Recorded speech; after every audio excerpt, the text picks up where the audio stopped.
કેળવણીનું કાર્યક્રમ કવાડ ખાતે રાખ્યું હતું, જોયું તું?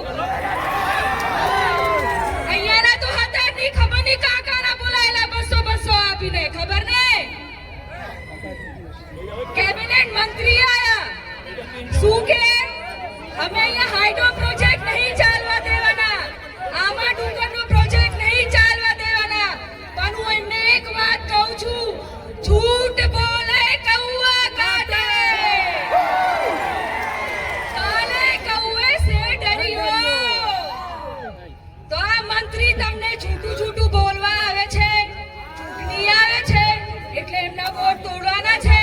તો શું કે આદિવાસી ભોળી પ્રજા છે, તો આદિવાસી સમાજને કેવી રીતે આપણે રાખીએ, એમને જૂઠું બોલીએ.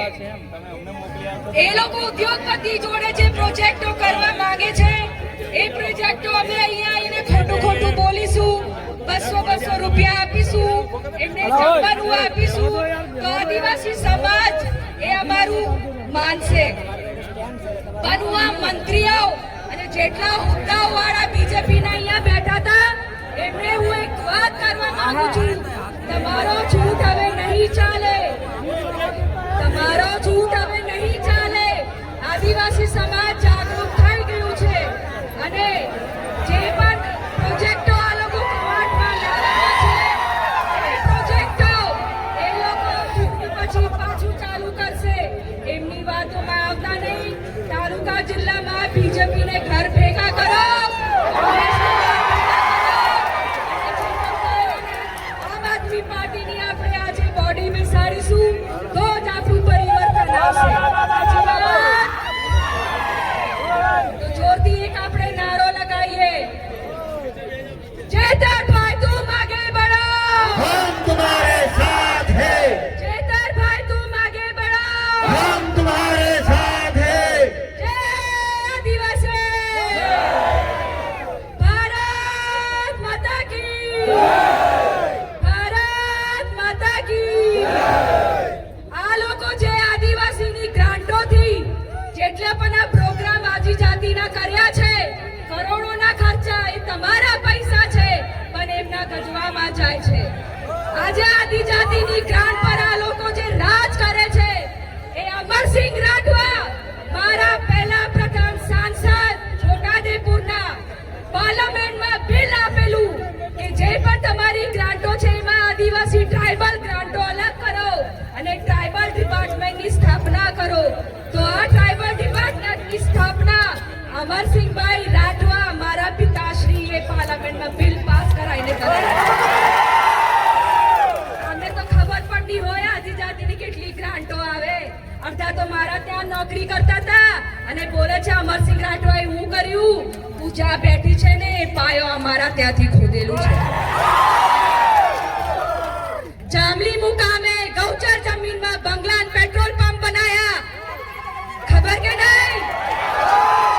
વિરોધ પક્ષના નેતાના નજર નીચે તો કેમ કોઈ અવાજ નથી ઉઠાવતું? હું સાટગાંઠ છે એ સમજી લેવાની જરૂરત છે. જેટલી પણ આ ગ્રાન્ટો છે તમારા હક અધિકારનું છે.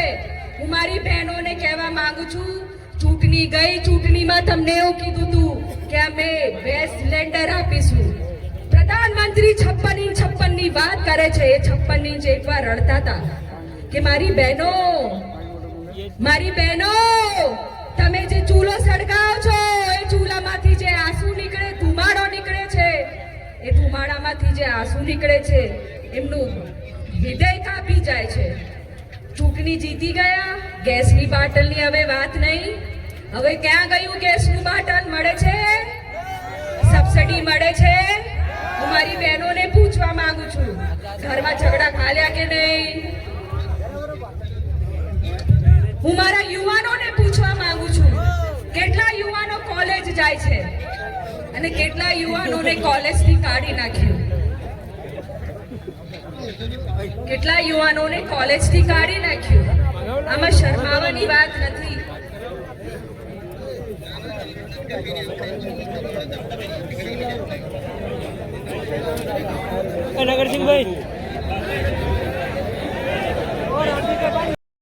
તમારા ભવિષ્યને ચોકડી આ સરકારે લગાડી દીધી. કેટલા યુવાનોને કોલેજથી કાઢી નાખ્યું. કેમ કે ફીસ નથી ભરી શકતા અને એ ફીસનો સહારો મદદ માટે આદિજાતિમાંથી ગ્રાન્ટો આવી દીધી. એને સબસિડી કહેવાય. એ સબસિડી કેટલા વર્ષોથી બંધ કરી દીધી. કોઈ ધારાસભ્ય સાંસદ અહીંયા જે મોટી મોટી હાકીને ગયા, કોઈ તમારા માટે લડત આપી નહીં આપી. એક જ છે, ચૈતર વસાવા બિરસા મુંડા જઈને એમને ખખડાઈ લો. આદિવાસી સમાજની ગ્રાન્ટો જે યુવાનો હક અધિકાર છે એના માટે લડત આપી અને ગ્રાન્ટ યુવાનોને સબસિડી અપાઈ છે. તો કોણ આપણો મસીહા કહેવાય? ચેતર વસાવા. બીજા લોકોને બહુ પેટમાં દુખે, તમારા મોડા તો ઓરિસ્સામાં જો હવારે ઉઠીને ખબર પડશે. કેટલા યુવાનોને પણ એના પહેલા કોલેજમાંથી કાઢી નાખ્યું. કેટલા યુવાનોનું ભવિષ્યને ચોકડી મારી નાખી. એક તરફ તો રોજગારી નથી, વર્તન પૂરા કર્યા, ભણવાનું પૂરા ના કરો, કોલેજમાં કંપનીમાં નોકરી મળે ના મળે તો તમે શું કરો? મહેનત મજૂરી. હવે મહેનત મજૂરીમાં પણ મનરેગાનું કૌભાંડ આ લોકોએ કરોડો ખાઈ ગયા. હવે તો નામ પણ બદલી દીધું. એમને એવું લાગે છે કે મનરેગાનું નામ બદલો તો એમના કૌભાંડો હંતાઈ જાય છે. ખબર નહીં કઈથી હોતા ફરે છે નામ. અમે જે મજૂરી કરીએ છીએ 500,000 રૂપિયા જે દિવસમાં કમાઈને અહીંયા મારો ચૂલો સળગે, તો આ ચૂલો પણ એમને પોહાતું નહીં. એ કેમ અમારી ગ્રાન્ટો પાછળ પડેલા છે? હું મારા યુવાનો તમને કહેવા માંગુ છું, તમારું ભવિષ્ય તમને હાંચવાનું છે. જે કરવા વાળા હતા કરી ગયા. જમીન તમારી, જંગલ તમારું, તમને તમારી પીઢી હાંચવાની છે. આજે અમે છે, કાલે નથી, પણ તમને તમારું અસ્તિત્વ સહાજવાનું છે. અને આ ચૂંટણી, આ લડાઈ અસ્તિત્વની છે. તો તમે બધા મારું સાથ આપશો.